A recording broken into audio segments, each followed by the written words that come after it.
Баяғы бір заманда бай мен кедей көрші өмір сүріпті.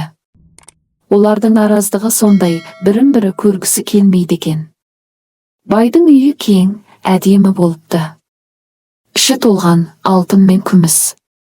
Ал кедейдің үйі ағаштан жасалған, төбесін бұтамен жапқан қора екен. Алтын мен күміс түгілі нанын әзер тауып жепті.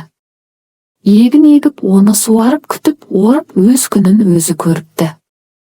Бір жылы көктемде алапат су тасқыны болады. Бай алтынын көтеріп ағаштың басына шығып кетеді. Ал кедей болса бір көмеш нанын қойнына салып, ол да ағаштың басына көтеріледі. Су тасқыны 15 күнге созылады. Бір күні қарны ашқан бай кедейге: «Әй, кедей, сен мына бір кесек алтынды ал да, маған бір үзім нан бер» дейді. «Жоқ, алтының өзіңе нан бере алмаймын» деп жауап береді кедей. Екінші күні бай кедейден тағы да нан сұрайды. «Алтынымның жартысын берейін» дейді ол бұл жолы. «Жоқ, бере алмаймын» деп бұл жолда кедей келіспейді. Ақыры аштан өліп бара жатқан соң шыдамай, бай бір үзім нанға барлық алтынын айырбастайтынын айтады.